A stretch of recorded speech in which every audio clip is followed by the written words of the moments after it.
एक समय की बात है, धर्मराज युधिष्ठिर कहने लगे कि हे भगवान, अश्विन कृष्ण एकादशी का क्या नाम है, इसको करने की विधि क्या है और इसे करने से क्या फल मिलता है, कृपा करके कहिए। भगवान श्री कृष्ण ने कहा, इस एकादशी का नाम इंदिरा एकादशी है। ये एकादशी पापों को नष्ट करने वाली और पितरों को अधोगति से मुक्ति दिलाने वाली होती है। हे राजन, ध्यान पूर्वक इसकी कथा सुनना।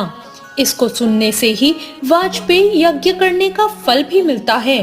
प्राचीन काल में सतयुग के समय महिष्मती नाम की एक नगरी में इंद्रसेन नाम का एक प्रतापी राजा धर्म पूर्वक अपनी प्रजा का पालन पोषण करते हुए शासन करता था। वो राजा पुत्र, पौत्र और धन आदि से संपन्न और विष्णु जी का परम भक्त था। एक दिन जब राजा सुखपूर्वक अपनी सभा में बैठा था, तो आकाश के मार्ग से महर्षि नारद जी उतरकर उसकी सभा में आए। राजा उन्हें देखते ही हाथ जोड़कर खड़ा हो गया और विधि पूर्वक उन्हें बैठने का आसन दिया। सुख से बैठकर नारद मुनि ने राजा से पूछा, हे राजन, आपके सातों अंग तो कुशल पूर्वक हैं, आपकी बुद्धि धर्म में है और आपका मन भी विष्णु भक्ति में रहता है। देवर्षि नारद की ऐसी बातें सुनकर राजा ने कहा, हे महर्षि, आपकी कृपा से मेरे राज्य में और मुझ में सब कुछ कुशल है और मेरे यहाँ यज्ञ कर्म सब होते हैं। आप कृपा करके अपने आने का कारण बताइए। तब ऋषि ने कहा, हे राजन, आप आश्चर्य देने वाले मेरे वचनों को सुनो। एक समय मैं ब्रह्मलोक से यमलोक को गया। वहां श्रद्धा पूर्वक यमराज से पूजित होकर मैंने धर्मशील और सत्यवान धर्मराज की प्रशंसा की। उसी धर्मराज की सभा में महान ज्ञानी और धर्मात्मा आपके पिता को मैंने वहां देखा।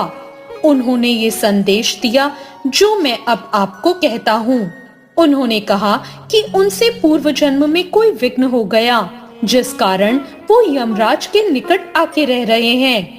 और उन्होंने कहा कि मेरे पुत्र से कहना कि अश्विन कृष्ण इंदिरा एकादशी का व्रत मेरे निमित्त करे, तो मुझे स्वर्ग की प्राप्ति हो सकती है।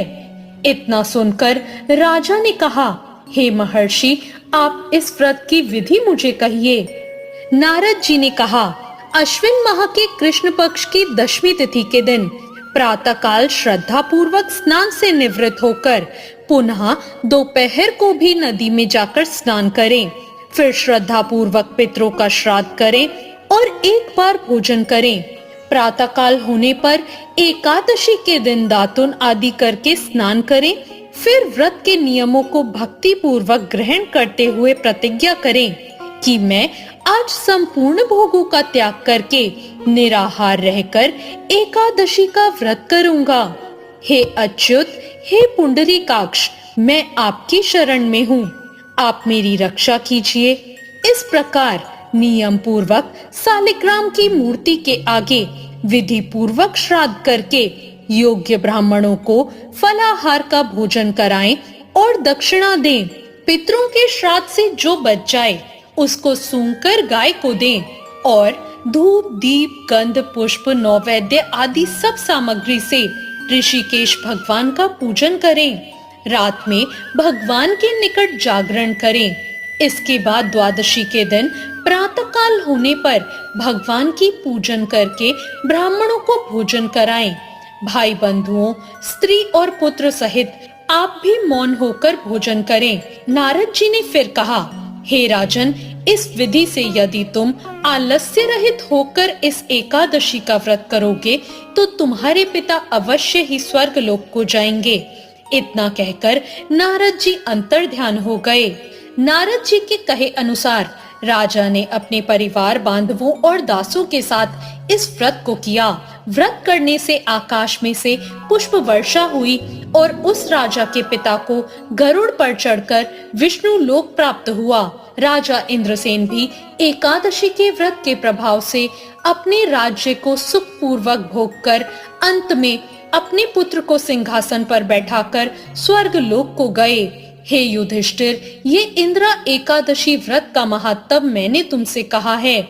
इसको पढ़ने और सुनने से मनुष्य सब पापों से छूट जाता है और सब प्रकार के भोगों को भोगकर वैकुंठ को प्राप्त होता है।